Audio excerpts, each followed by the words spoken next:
Chapter 31. How Will This End? Lydia Knight feared something was wrong when she heard wild whooping and yelling coming from the Missouri camp. She knew the prophet had gone there to negotiate peace, but the noise she heard sounded like a pack of wolves, hungry for prey. Gazing anxiously out the window, Lydia saw her husband running toward the house. "Pray as you never prayed before," Newell told her. The militia had captured the prophet. Lydia felt weak. The night before, 2 veterans of the skirmish at the Crooked River had knocked at her door, looking for a place to hide. The Missouri militia had sworn to punish the saints who had taken part in the fight, so harboring the men would put her family at risk, but she could not turn them away and had hidden them in her home. Now she had to wonder if the men were safe enough. Newell would be gone again that night on guard duty. If the militia entered the city while he was away and found the men hiding in her home, they might kill them. And what would they do to her and the children? As he left for the night, Newell warned her to be cautious. "Do not go outside," he said. "Prowlers are around." Once Newell was gone, Lydia began to pray. When she and Newell had come west after the temple dedication, they had made a home and now had 2 children. It had been a good life before the mob attacks started. She did not want everything to fall apart. She could still hear the distant shrieks of the Missourians. The noise made her flesh crawl, but praying calmed her. She knew that God ruled the heavens. Whatever happened would not change that. The next morning, November 1st, 1838, Newell returned briefly to the house. George Hinkle had ordered the Saints' forces to assemble at the town square. The Missouri militia was lined up outside their camp and in position to march on Far West. "How will this end?" Lydia asked. "My heart is torn with anxious fears, and yet the Spirit tells me all will yet be well." "God grant it," Newell said, picking up his rifle. "Goodbye, and God protect you." While the Saints' forces gathered in the square, General Lucas marched his troops to the prairie southeast of Far West and ordered them to stand ready to put down any resistance from the Saints. At 10 o'clock that morning, George led his troops from the square and positioned them near the Missouri line. He then rode up to General Lucas, removed the sword and pistols from his belt, and handed them to the general. The Missourians brought out a writing desk and placed it in front of their line. George rode back to his men and ordered the Saints to approach the desk, one by one, and surrender their weapons to a pair of Missouri militia clerks. Surrounded and vastly outnumbered, Newell and the Saints had little choice but to comply. When his turn came to surrender his gun, Newell strode up to the desk and glared at General Lucas. "Sir, my rifle is my own private property," he said. "No one has a right to demand it from me." "Lay down your arms," said the general, "or I will have you shot." Furious, Newell gave up his rifle and returned to the ranks. After every saint had been disarmed, the city stood defenseless. General Lucas marched the Saints' forces back into Far West and held them as prisoners on the town square. He then ordered his troops to seize the city. The Missouri militia wasted little time breaking into houses and tents, rummaging through chests and barrels, and searching for weapons and valuables. They carried off bedding, clothes, food, and money. Some built bonfires from house logs, fence rails, and barns. Others shot cattle, sheep, and hogs, and left them to die in the streets. At the night house, Lydia braced herself as 3 militiamen approached the door. "Have you any men in the house?" one of them demanded. "You have our men under guard," Lydia said, blocking the way to her home. If she let him inside, he would find the men she was hiding. "Have you any arms in the house?" he asked. "My husband took his rifle with him," Lydia said. Behind her, the children started to cry, frightened at the sight of the stranger. Drawing up her courage, Lydia turned back to the man. "Go away," she shouted. "Do you not see how frightened my little ones are?" "Well," the man said, "have you no men or arms in the house?" "I tell you again," Lydia said, "my husband is a prisoner on the square, and he took his rifle with him." The man grumbled and stormed off with the others. Lydia went back into her house. She was trembling, but the militiamen were gone, and everyone in her house was safe. At the town square, under heavy guard with the rest of the Saints' troops, Heber Kimball heard a familiar voice call his name. Looking up, he saw William McClellan, the former apostle, coming toward him. William was dressed in a hat and shirt decorated with garish red patches. "Brother Heber," William said, "what do you think of Joseph Smith, the fallen prophet, now?" William had a group of soldiers with him. They had been moving from house to house, plundering the town at will. "Look and see yourself," William went on. "Poor, your family stripped and robbed, and your brethren in the same fix. Are you satisfied with Joseph?" Heber could not deny that things looked bleak for the Saints. Joseph was a captive, and the Saints were disarmed and under assault. But Heber knew he could not forsake Joseph and the Saints, as William, Thomas Marsh, and Orson Hyde had done. Heber had stayed loyal to Joseph through every trial they had faced together, and he was determined to remain loyal, even if that meant losing everything he owned. "Where are you?" Heber asked, turning the question back on William. "What are you about?" Heber's testimony of the restored gospel of Jesus Christ and his refusal to abandon the Saints answered William's question well enough. "I'm more satisfied with him 100-fold than ever I was before," Heber continued. "I tell you, Mormonism is true, and Joseph is a true prophet of the living God."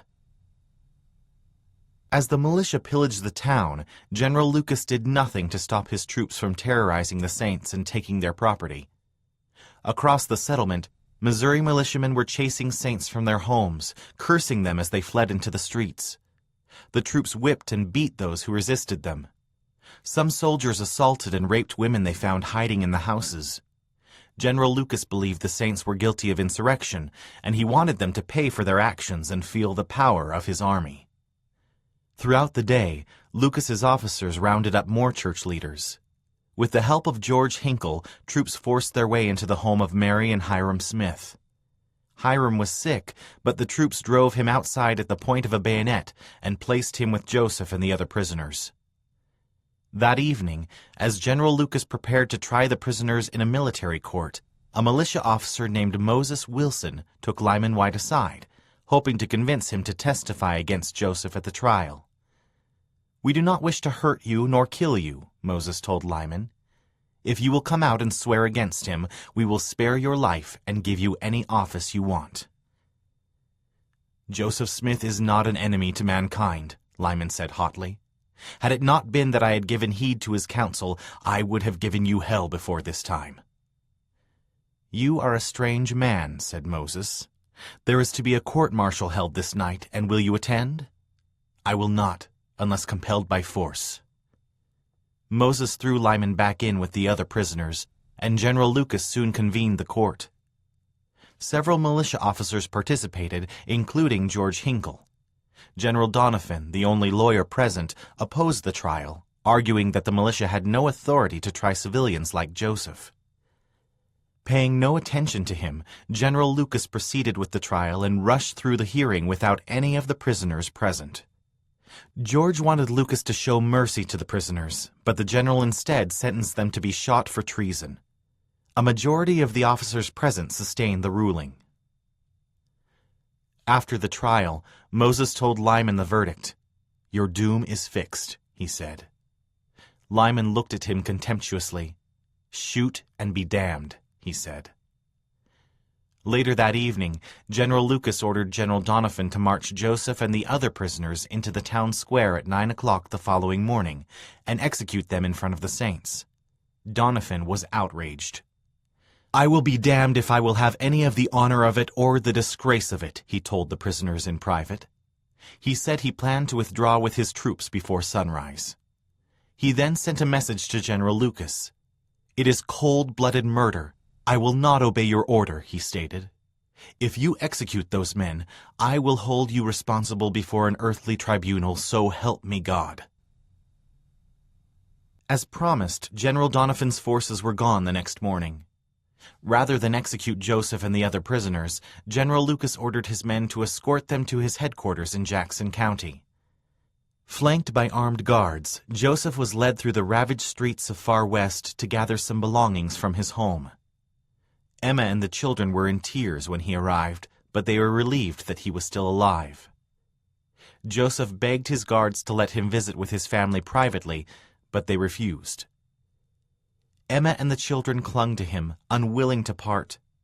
The guards drew their swords and pried them away. 5-year-old Joseph held his father tightly. "Why can't you stay with us?" he sobbed. A guard thrust his sword at the boy. "Get away, you rascal, or I will run you through." Back outside, troops marched the prisoners through a crowd of saints and ordered them to climb inside a covered wagon. The militia then surrounded the wagon, creating a wall of armed men between the saints and their leaders. As Joseph waited for the wagon to roll away, he heard a familiar voice above the noise of the crowd. "I am the mother of the prophet," Lucy Smith called out. "Is there not a gentleman here who will assist me through this crowd?" The wagon's heavy canvas cover prevented the prisoners from seeing outside, but at the front of the wagon, Hiram pushed his hand under the cover and took his mother's hand. The guards immediately ordered her back, threatening to shoot her. Hiram felt his mother's hand slip away, and it seemed that the wagon would roll out at any moment. Just then, Joseph, who was at the back of the wagon, heard a voice on the other side of the canvas. "Mr. Smith, your mother and sister are here." Joseph pushed his hand beneath the cover and felt his mother's hand. "Joseph," he heard her say, "I cannot bear to go till I hear your voice." "God bless you, Mother," Joseph said, just before the cart lurched and drove away. Several nights later, the prisoners lay on the floor of a log house in Richmond, Missouri. After taking them to Jackson County, General Lucas had put them on display like animals before he was ordered to send them to Richmond for a legal hearing. Now each man tried to sleep with a shackle around his ankle and a heavy chain binding him to the other prisoners. The floor was hard and cold, and the men had no fire to keep them warm. Lying awake, Parley Pratt felt sick as their guards told obscene stories about raping and killing saints. He wanted to stand up and rebuke the men, to say something that would make them stop talking, but he kept silent. Suddenly, he heard chains clank beside him as Joseph rose to his feet. "Silence, ye fiends of the infernal pit," the prophet thundered. "In the name of Jesus Christ, I rebuke you and command you to be still. I will not live another minute and hear such language." The startled guards gripped their weapons and looked up. Joseph stared back at them, radiating majesty. "Cease such talk," he commanded, "or you or I die this instant." The room went quiet, and the guards lowered their guns. Some of them retreated to the corners, others crouched in fear at Joseph's feet. The prophet stood still, looking calm and dignified. The guards begged his pardon and fell silent until their replacements came. On November 12, 1838, Joseph and more than 60 other saints were taken to the Richmond courthouse to determine if there was enough evidence to try them on charges of treason, murder, arson, robbery, burglary, and larceny. The judge, Austin King, would decide if the prisoners would go to trial. The hearing lasted for more than 2 weeks. The star witness against Joseph was Samson Avard, who had been a Danite leader. During the siege of Far West, Samson had tried to flee Missouri, but the militia had captured him and threatened to prosecute him if he refused to testify against the prisoners. Eager to save himself, Samson claimed that everything he had done as a Danite had been done under orders from Joseph. He testified that Joseph believed it was the will of God for the saints to fight for their rights against the governments of Missouri and the nation. Samson also said that Joseph believed the church was like the stone spoken of by Daniel in the Old Testament, which would fill the earth and consume its kingdoms. Alarmed, Judge King questioned Joseph about Daniel's prophecy, and Joseph testified that he believed it. "Write that down," the judge told his clerk. "It is a strong point for treason." Joseph's attorney objected. "Judge," he said, "you had better make the Bible treason." The prosecution called more than 40 witnesses to testify against the prisoners, including several former church leaders. Afraid of being prosecuted themselves, John Corrill, William Phelps, John Whitmer, and others had struck a deal with the state of Missouri to testify against Joseph in exchange for their own freedom. Under oath, they described outrages they had witnessed during the conflict, and all of them blamed Joseph.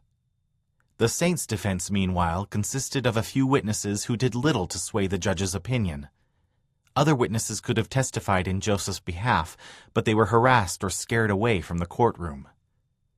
By the time the hearing was over, 5 saints, including Parley Pratt, were jailed in Richmond to await trial on murder charges related to the fight at Crooked River. Those who remained, Joseph and Hiram Smith, Sidney Rigdon, Lyman White, Caleb Baldwin, and Alexander McRae, were transferred to a jail in a town called Liberty to await trial on charges of treason. If convicted, they could be executed. A blacksmith shackled the 6 men together and led them to a large wagon. The prisoners climbed in and sat on the rough wood, their heads barely above the high sides of the wagon box. The journey took all day. When they arrived in Liberty, the wagon rolled through the center of town past the courthouse, then north to a small stone jail. The door stood open, waiting for the men in the cold of the December day. One by one, the prisoners climbed down from the wagon and made their way up the steps to the entryway of the jail. A crowd of curious people pressed in around them, hoping to catch sight of the prisoners. Joseph was the last man off the wagon. As he reached the door, he looked at the crowd and raised his hat in polite greeting. He then turned and descended into the dark prison.